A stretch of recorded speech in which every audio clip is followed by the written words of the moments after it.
स्वागत करते हैं दोस्तों आपका हमारे चैनल में, जहां पे आपको सीखने को मिलता है फाइनेंशियल एजुकेशन और स्टॉक मार्केट के बेहतर नॉलेज। दोस्तों आज के इस वीडियो में हम आपको बताने वाले हैं कि डबल बॉटम पैटर्न क्या होता है और इस पैटर्न के बनते से स्टॉक में हमें कितना मूवमेंट हमें देखने को मिल सकता है। इस पैटर्न को हम किस प्रकार से आइडेंटिफाई कर सकते हैं ताकि मार्केट में हम बेहतर रिटर्न यहाँ से निकाल सके। जो डबल बॉटम पैटर्न होता है ये एक बुलिश पैटर्न होता है, मतलब कि अब ये पैटर्न बनते थे ये माना जाता है कि अब यहाँ से जो बियर्स हैं ये इनका जो सेलिंग करने का जो पैसा था ये समाप्त हो चुका है। अब मार्केट में यहाँ से हमें एक अपसाइड की रैली देखने को मिल सकती है। इस पैटर्न को किस प्रकार से आइडेंटिफाई कर सकते हैं, बेस्ट बाइंग लेवल हम किस प्रकार से देख सकते हैं और स्टॉप लॉस के लिए हमें कौन सा एरिया को डिफाइन करना चाहिए, इसी पूरी जानकारी आपको आज के इस वीडियो में सीखने को मिलने वाली है। तो दोस्तों ज़्यादा समय ना देते हुए हम बढ़ते हैं यहाँ पे एंजवन के वेबसाइट पर और पूरी जानकारी समझते हैं। हम जैसे कि एंजवन की वेबसाइट पे आ चुके हैं, जैसे कि आपको देखने को मिलेगा। आपको यहाँ पे एंजवन की वेबसाइट पे हमने जो चार्ट लगा के रखा है ये बैंक निफ्टी का है। अब हम एंजवन के होम पेज पे जाते हैं। होम पेज पे आने के बाद हमने यहाँ पे एक चार्ट लगा के रखा है कंपनी का, जिसका नाम है हेवल्स इंडिया। अब हेवल्स इंडिया में जो हम यहाँ पे टाइम पीरियड का या कैंडलस्टिक का यूज़ कर रहे हैं ये आपको देखने को मिलेगा कि हम यहाँ पे जो भी कैंडल लगाई है ये 1 डे की कैंडल हमने लगा के रखी है। अब जो डबल बॉटम कैंडलस्टिक पैटर्न है वो किस प्रकार से बनता है, सबसे पहले तो मार्केट में एक अच्छी जोरदार हमें गिरावट देखने को मिलना चाहिए। गिरावट देखने के बाद एक बाउंस हम मार्केट में आना चाहिए। बाउंस आने के बाद हमें फिर एक डाउनफॉल देखना चाहिए और डाउनफॉल आने के बाद फिर मार्केट में एक अप ट्रेंड बनते हुए नजर आना चाहिए। अब कहने का मीनिंग ये होता है कि ये पैटर्न जब बनता है तो मार्केट में यहाँ पे 2 बॉटम लगते हैं। पहला बॉटम आपको ये देखने को मिलेगा और दूसरा बॉटम आपको ये देखने को मिलेगा। अब चाहो तो आप यहाँ से एक ट्रेंड लाइन को आप यहाँ से आइडेंटिफाई कर सकते हैं या हॉरिजॉन्टल लाइन को आप ड्रॉ कर सकते हैं एज अ ट्रेंड लाइन। मैं यहाँ से एक हॉरिजॉन्टल लाइन लगा देता हूँ, ये दोनों टॉप का लो मिलाते हुए। और इसमें खास बात यह है कि जो आपका जो बॉटम का खास बात यह है कि जो पहला बॉटम है इस बॉटम के ऊपर ही हमें दूसरा बॉटम देखने को मिलना चाहिए। ये जो पहला बॉटम है इसका लो यहाँ पे ब्रेक नहीं होना चाहिए। अगर लो ब्रेक होता है तो हमारा पैटर्न यहाँ पे फेल हो जाता है। तो इसके कुछ ना कुछ ये ऊपर रहना चाहिए, 2-5 पॉइंट ये ऊपर रह सकता है। इतना ऊपर रहने के बाद हम यहाँ पे एक और हॉरिजॉन्टल लाइन को ड्रॉ करेंगे और इसको हम नेकलाइन के एक नेकलाइन हम यहाँ पे ड्रॉ कर लेते हैं। यहाँ पे हमने एक नेकलाइन लगा दी जो कि आपको देखने को मिलेगा कि 304 पे हमारा एक बॉटम का एरिया था और 355 पे हमने एक नेकलाइन को ड्रॉ किया था।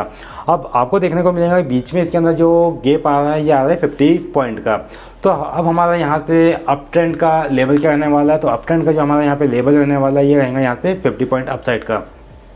अब जैसे कि हम यहाँ से कैंडलस्टिक के हिसाब से आगे बढ़ते हैं, उस पैटर्न के हिसाब से अगर हम यहाँ पे मान लो ट्रेड लेते हैं तो ट्रेड लेने के लिए आपका की जो एंट्री मानी जाएंगी वो एंट्री आपकी होंगी इस पॉइंट पे। आप यहाँ पे अपनी एंट्री को ले सकते हैं। जब भी कोई कैंडल यहाँ पे क्लोजिंग देता है तो हम यहाँ पे अपनी कैंडल के हिसाब से हम एंट्री को ले सकते हैं। और यहाँ पे एक स्टॉप लॉस का एरिया जो डिफाइन करना है, जो ये वाला बॉटम वाला एरिया, यहाँ पे आप अपना स्टॉप लॉस को लगा सकते हैं। दोस्तों स्टॉप लॉस लगाना बहुत ही ज़रूरी होता है क्योंकि मार्केट जो होता है ये काफ़ी फ्लक्चुएशन होता है। अगर कोई न्यूज़ आ जाती है तो गलत न्यूज़ का इम्पैक्ट पड़ता है, तो हो सकता है मार्केट में हमें ज़्यादा नुकसान ना हो, इसलिए हमें एक सेफ्टी गार्ड के तौर पे एक स्टॉप लॉस को यूज़ करना चाहिए। अब स्टॉप लॉस का हम यहाँ पे लगा लेते हैं, जो हमारा बनेगा लगभग 300 के आसपास का हमारा स्टॉप लॉस बनेगा और हमारी जो एंट्री बनेगी 355 358 के आसपास हमारी एंट्री बनती है। अब एंट्री बनने के बाद हमारे यहाँ पे जो लेवल रहने वाला है ये 1:1 का रहने वाला है। मतलब कि हमारे यहाँ से जो अगला लेवल बन जाता है ये 400 से लेके 450 तक के बनना चाहिए। अब हम चार्ट पे देखते हैं कि हमें यहाँ पे कितने अपसाइड के मूव देखने को मिले। तो जैसे कि हमने यहाँ पे एंट्री ली है, तो एंट्री लेने के बाद अब हम यहाँ से ऊपर की ओर आगे बढ़ते हैं। ये ड्राइंग को थोड़ा क्लियर कर देते हैं और आगे बढ़ते हैं। तो आगे आपको देखने को मिलेगा कि हमारा पहला लेवल जो था ये 400 का आपको मिल चुका है। यहाँ पे 400 आ चुका है और मैं 400 के लिए यहाँ पे एक लाइन को ड्रॉ करता हूँ जो आपको देख, क्योंकि हमने 355 पे पोजीशन बनाई थी तो 355 के आगे अगर 405 या 400 का भी लेवल मानते तो आपका पहला लेवल यहाँ पे आ जाता है। और दूसरे लेवल के लिए अगर आगे बढ़ते तो 450 के आसपास का बनता है, तो 450 का यहाँ पे आ जाता है। तो हमारे जो दोनों लेवल थे ये दोनों लेवल आ चुके हैं। तो इस प्रकार से हम मार्केट में एक अच्छी खासी जर्नी की शुरुआत कर सकते हैं, अपना बेहतर रिटर्न ले सकते हैं। अब दोस्तों यहाँ पे बात आती है कि अगर आप इंटरडे ट्रेडिंग कर रहे हैं तो आपको ये पैटर्न को किस प्रकार से आइडेंटिफाई करना है, किस प्रकार से देखना है। तो इंटरडे अगर आप काम करते हैं तो आपको 5 मिनट 15 मिनट का टाइम फ्रेम का आप यूज़ कर सकते हैं। उस टाइम फ्रेम पे आप इस पैटर्न पे आप अपने सपोर्ट एंड रेजिस्टेंस लेवल के हिसाब से काम कर सकते हैं। अगर आपका व्यू थोड़ा शॉर्ट टर्म का 15 दिन या 20 दिन की होल्डिंग का है तो आप यहाँ पे वन डे की कैंडल का यूज़ कर सकते हैं, जैसे कि हमने यहाँ पे वन डे की कैंडल को लगा के रखा है। और इसके साथ ही अगर आपका व्यू थोड़ा लंबे टाइम पीरियड का है तो आप लंबे टाइम पीरियड के साथ जाना चाहते हैं तो आप वीकली टाइम फ्रेम पीरियड का भी यूज़ कर सकते हैं। जितना बड़ा आपका टाइम पीरियड होगा उतने लंबे समय के लिए आप मार्केट में यहाँ पे इन्वेस्टेड रह सकते हैं।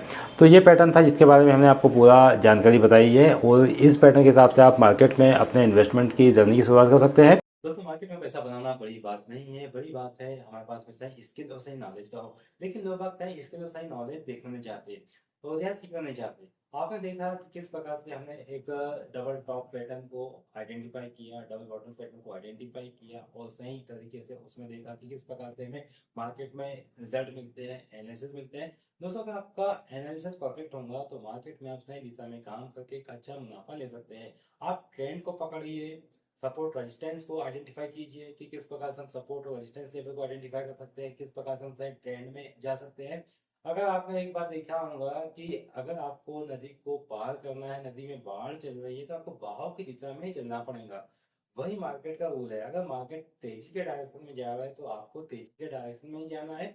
मार्केट अगर मंदी के डायरेक्शन में जा रहा है तो आपको मंदी के डायरेक्शन में जाना है। अगर मार्केट के आगे अच्छा जाने की कोशिश करोगे तो आप यहाँ पे डूब जाओगे। इसलिए आपको मार्केट में सही दिशा में आपको चलना है, सही दिशा में आपको काम करना है। और अगर आप इस प्रकार का टेक्निकल एनालिसिस को सीखना चाहते हैं तो इस एनालिसिस को मैंने अपनी एक बुक जिसका नाम है the trading empire master the market like इस बुक के अंदर पूरा टेक्निकल एनालिसिस को पूरा डीपली एक्सप्लेन किया हुआ है, समझाया हुआ है। आप ये बुक को अमेजन स्टोर, फ्लिपकार्ट, पोथी स्टोर से आप इजीली ले सकते हैं, डाउनलोड कर सकते हैं, या इसकी लिंक मैंने डिस्क्रिप्शन में भी दे के रखी है। और ये बुक आपको एप्लीकेशन पे भी अवेलेबल है, वहां से भी आप ले सकते हैं। पूरा नॉलेज, पूरी स्किल आपको सीखने को मिलेंगी। तो ऐसी इन्फॉर्मेटिव जानकारी के साथ दोस्त के लिए दोस्तों आप हमारे चैनल के साथ बने रहिए। चैनल पे नए हो तो चैनल को सब्सक्राइब कीजिए, बेल नोटिफिकेशन ऑन कीजिए ताकि स्टॉक मार्केट से आपको भी अपडेट आपसे मिस ना हो। और ऐसी ही नॉलेज वाली जानकारी मैं आपके लिए हमेशा लेके आता रहूंगा ताकि आपका नॉलेज बढ़े और आपको सही दिशा, सही गाइडेंस मिले ताकि आप मार्केट में मुनाफा बना सके और अपने पैसे को गंवाने से बचे।